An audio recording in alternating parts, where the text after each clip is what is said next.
user, welcome to my channel Learning with Khatak.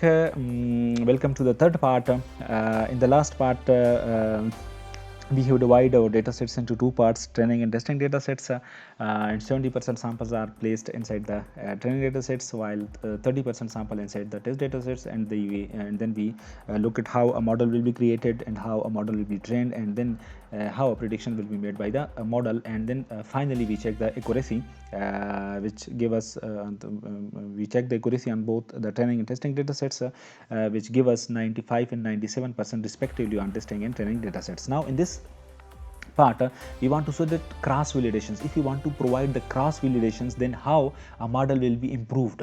If we look at the initial first video, in the top of there is a diagrams which show the cross validations, where we hypertune the parameter, where the model will be hypertune its parameters for better evaluation. So if I run this code, this will be explained later on. The cross validations, some diagrams are there.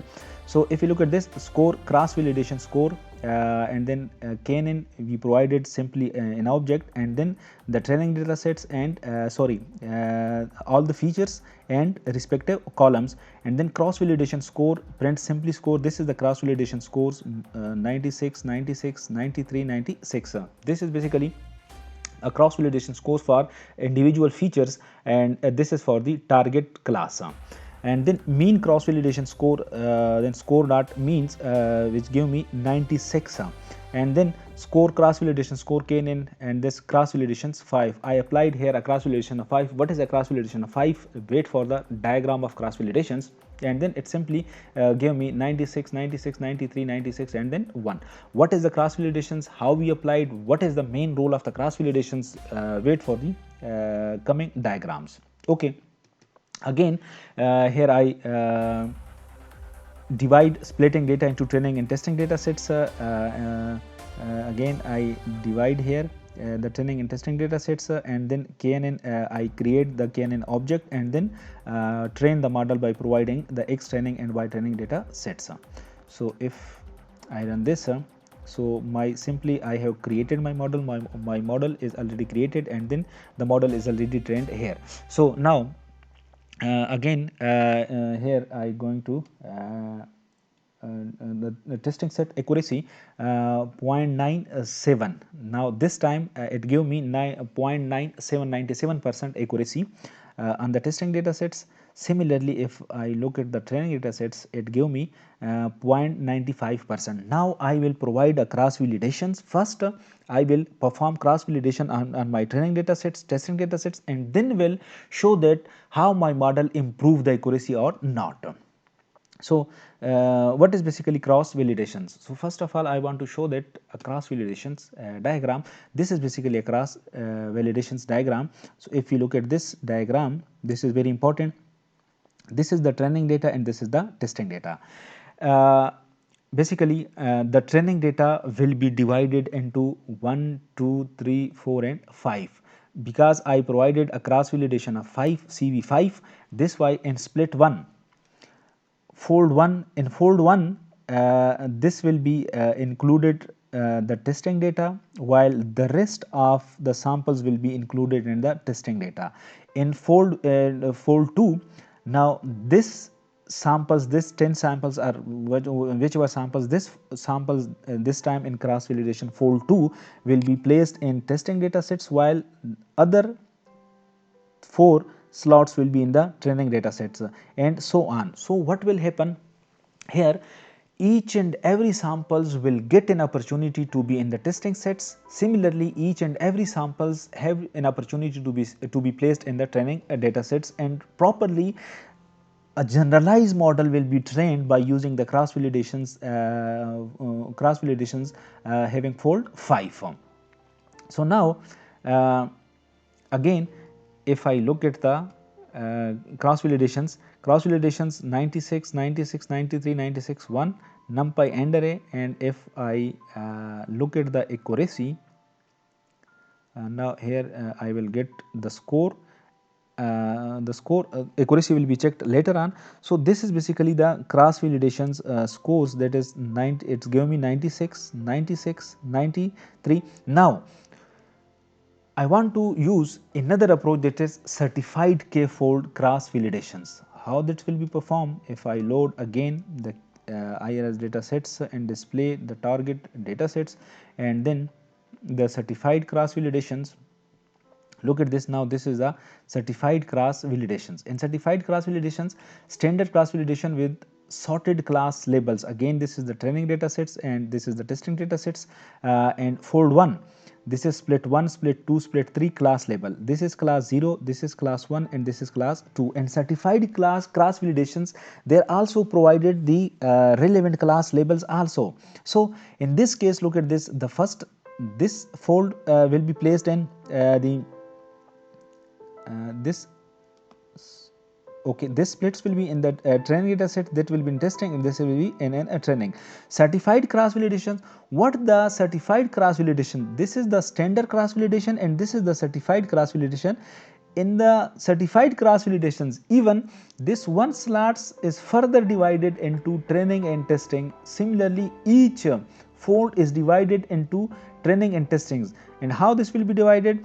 So from 0 up to 50, from 50 up to 100, and 101 to 150. Total how many samples are there? If you look at this, 140, and then from here 150. Total 150 samples are there, and each fold CV iteration cross validations iterations, each fold is then further divided into training and testing data sets. If you look at this, now there are 3 training folds and 3 testing folds.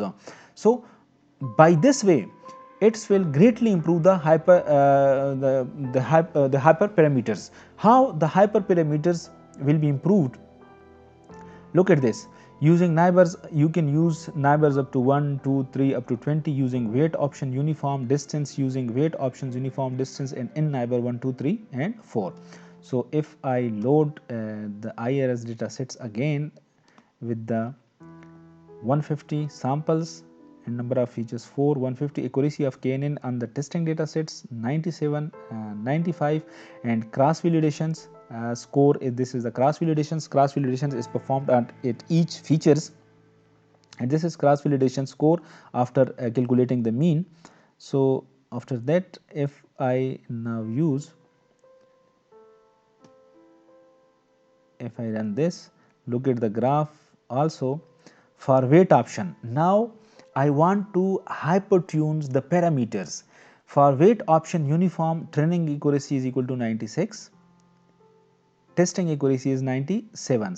For weight option distance, training accuracy is 1 and testing accuracy is 97. So it means if I use a weight options in place of a parameters, the weight options parameter, then it give me a maximum accuracy for the training data sets. Similarly, size of training sets 112, size of testing sets 38. So this time I divided the data sets into 75 and 25 ratio.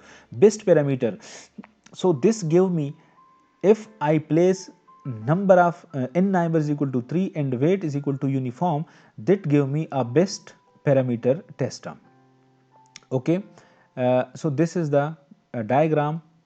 Accuracy, this is the accuracy for the training set, accuracy for the testing set, number of neighbors, these are a different number of neighbors inside the data sets, and then define a range of 1 to 21 included neighbors to be tested.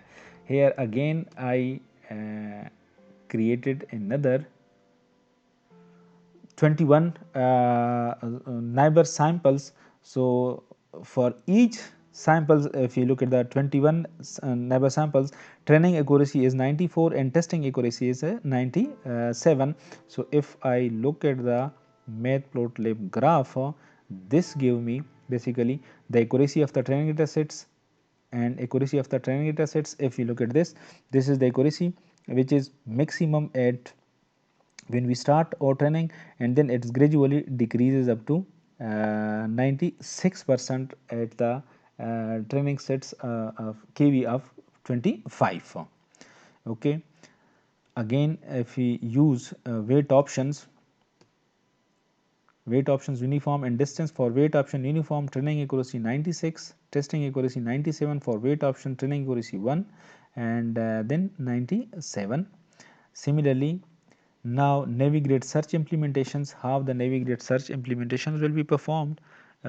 Sorry, if we look at this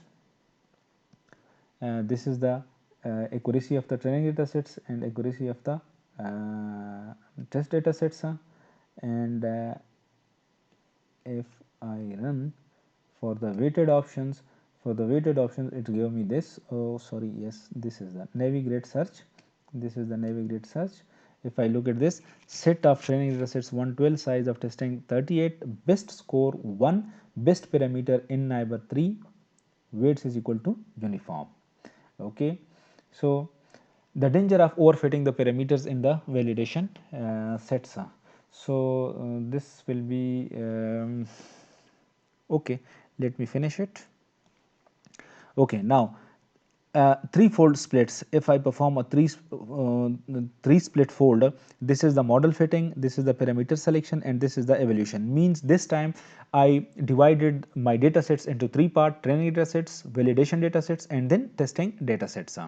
So what we have done here, uh, dividing the data sets into training testings. If you look at this time x training value, x test value, y train value, y test value. Similarly for validation, now x train, x validations, y train, and y validations. So how many? Okay,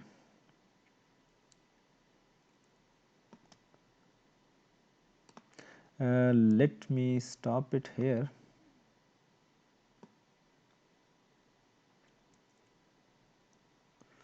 So thank you very much.